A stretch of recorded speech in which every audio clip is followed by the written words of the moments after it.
लोग कह देते हैं कि भगवान कभी नाचते भी हैं, भाव होना चाहिए तो भगवान तुम्हारे पीछे पीछे नाचेंगे। शेष महेश दिनेश सुरेश जाय निरंतर ध्यावे, और ताही अहिर की छोहरिया छछिया भर छाछ पे नाच नचावे। इतने से छाछ पे ग्वालिनियां भगवान को नाच नचाती हैं अपने घर पे। तो तभी तो भक्त का भाव रहता है। कौन कहते हैं भगवान नाचते नहीं, कौन कहते हैं भगवान नाचते नहीं, तुम गोपी के जैसे नचाते नहीं, तुम गोपी के जैसे नचाते नहीं। एक बार द्वारिकाधीश भगवान के पास नारद पहुंच गए। नारद का काम ही है ना रद, ना रद, जिसकी बात को कोई रद्द ना करे उसी का नाम नारद है। एक बार द्वारिकाधीश भगवान के पास नारद पहुंच गए और क्या देखते हैं कि भगवान को ज्वर आ गया है। ज्वर मानी बुखार, भगवान को बुखार आ गया। नारद ने देखा कि भगवान को बुखार आ गया। नारद जी कहने लगे, प्रभु अरे आदेश करो तो जाकर के किसी वैद्य को बुला के लाऊं, किसी डॉक्टर को, किसी वैद्य को बुला के लाऊं। तो भगवान ने बड़ा सुंदर जवाब दिया, नारद हाँ, अगर आप किसी वैद्य या डॉक्टर को बुला के लाओगे तो मेरा ज्वर ठीक होने वाला नहीं है। बड़े ध्यान से सुनना, आपके काम की बात है।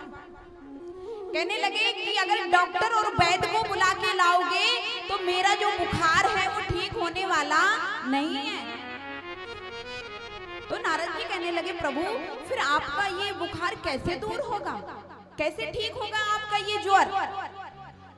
तो भगवान ने कहा, नारद अगर किसी के भक्तों के चरणों की रज मिल जाए, रज मानी धूली, किसी भक्त के चरणों की धूली मिल जाएगी तो मैं मस्तक से लगाऊंगा और मेरा बुखार दूर हो जाएगा। जब ये बात नारद ने सुनी तो नारद बोले, ये कौन सी बड़ी बात है? अरे जितनी द्वारिकाधीश में पटरानियां हैं सब भगवान की भक्ति तो है। जब भक्ति करती थी तो भक्ति में पति रूप में नारायण को मांगती थी। तो कहने लगे ये सब भक्ति ही तो है जो आपकी पत्नियां बनकर के आई हैं। तुरंत महल में प्रवेश कर गए। बोले अभी आ रहा हूं प्रभु। जैसे ही महल में प्रवेश किया देखा 16,108 पटरानियां बैठी हुई हैं। हाथ जोड़ करके कहने लगे, नारद अरे सुनती हो क्या? सुनो देवियों, तुम्हारे भगवान को बुखार आ गया, तुम्हारे भगवान को ज्वर हो गया है। तो बोली तो क्या करें, किसी वैद्य डॉक्टर को बुला लाओ। बोले वैद्य डॉक्टर से काम नहीं चलेगा। बोले क्यों? बोले भगवान को चरणों की रज चाहिए। चरणों की रज? बोले हाँ। तो उन्हीं पटरानियों में से सभी कहने लगे कि हम अपने भगवान को अपने चरणों की रज दे दें। बोले हाँ, तुम तो भक्त हो ना, अरे तुमने भक्ति की तब भगवान को पाया, तो तुम अपने चरणों की थोड़ी सी रज दे दोगी ना तो भगवान का ज्वर दूर हो जाएगा। 16,108 पटरानियां कहने लगी भगवान को हम अपने चरणों की रज, नहीं नहीं नहीं, एक तो वो हमारे भगवान हैं तो हम उनको अपने चरणों की रज कैसे दे सकते हैं, और दूसरे वो हमारे पति हैं, कहाँ पति परमेश्वर, हम उसको अपने चरणों की रज, नहीं नहीं नारद, अगर हमने चरणों की रज दे दी ना तो हमको नर्क में जाना पड़ेगा, हमको नर्क में जाना पड़ेगा, इसलिए हम चरणों की रज नहीं दे सकते हैं। जब ये बात नारद जी ने सुनी, नारद जी लौट करके भगवान के पास आ गए और भगवान के पास आकर के उदास मन से बैठ गए। प्रभु हाँ, अरे मैंने पटरानियों से कहा कि अपने चरणों की रज दे दो तो सभी ने मना कर दिया। क्या कह दिया?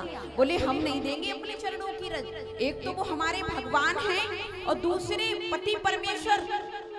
अरे हमको तो नरक में रहना पड़ेगा और हम जीते जी नरक में चले जाएं, हम नहीं देंगे अपने चरणों की रज। अब नारद उदास मन से बैठ गए और कहने लगे, प्रभु फिर आपका ये ज्वर दूर कैसे होगा? आपका ये ज्वर दूर कैसे होगा? कुछ तो उपाय करना पड़ेगा ना। प्यारे, भगवान सब समझ गए और भगवान ने कहा, नारद हाँ तुम वृंदावन चले जाओ। वृंदावन? हाँ तुम वृंदावन चले जाओ। वृंदावन में शायद मेरा एक आध कोई ऐसा भक्त होगा जो तुम्हें अपने चरणों की रज जरूर देगा। जब ये बात भगवान की नारद जी ने सुनी तो नारद जी हंसने लगे कि आपके खुद घर में तो किसी ने दी नहीं, और रही बात वृंदावन की तो लो मैं वृंदावन भी जा रहा हूं, लेकिन मुझे नहीं लगता है अब तुमको कोई चरण रज देगा। अब मुझे लग रहा है तुम्हारा बुखार दूर होने वाला नहीं। कहने लगे, नहीं नारद तुम एक बार वृंदावन चले जाओ। नारद बोले, ठीक है प्रभु मैं वृंदावन जा रहा हूं, जैसी आपकी आज्ञा। नारद जी की ये बात सुन करके नारद जी वृंदावन को चल जाते। जहां से वृंदावन की सीमा शुरू होती है, नारद जी वहां से पैदल पैदल जा रहे हैं। बड़े भाव से सुनना प्यारे। नारद जी सोचते जा रहे हैं, इस वृंदावन में तो सब ग्वारिया गवार रहते हैं, कोई पढ़ा लिखा नहीं, कोई कुछ नहीं, ये क्या जानेंगे भगवान का ज्वर हो गया, भगवान को बुखार आ गया। जैसे ही वृंदावन में प्रवेश किया नारद ने कि देखा सभी गोपिकाएं बैठी हुई हैं। गोपिकाओं के बीच में जाके नारद ने कहा, नारद गोपिकाओं हाँ आप सब कुशल मंगल हैं? हाँ सब ठीक है नारद, तुम बताओ तुम्हारा कैसे आना हुआ? कहने लगे, द्वारिकाधीश भगवान को बुखार आ गया है। एकदम गोपियां आश्चर्य में हो गई, हमारे भगवान, हमारे कान्हा को बुखार आ गया है? हाँ। तो बोले, तुमने कोई इंतजाम नहीं किया? तुमने किसी वैद्य को नहीं बुलाया? तुमने औषधि नहीं दिलवाई? बोले, सुनो तो पूरी बात, भगवान का ज्वर ऐसे ठीक होने वाला नहीं है, किसी वैद्य किसी डॉक्टर के द्वारा नहीं ठीक होगा। बोले, कैसे होगा?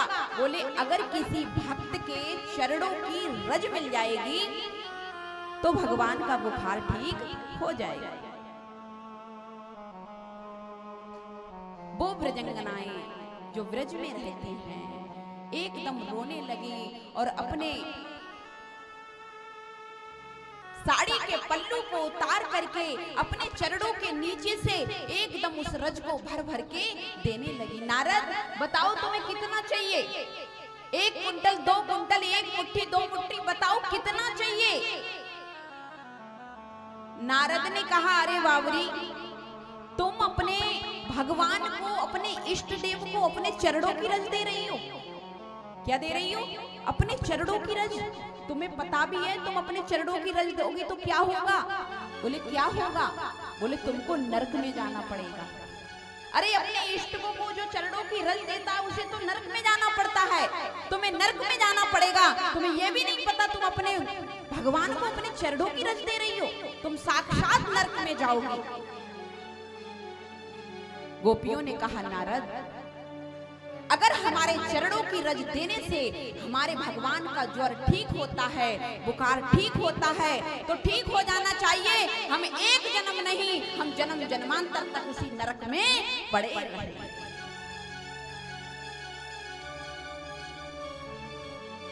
लेकिन हमारे भगवान का ज्वर ठीक होना चाहिए।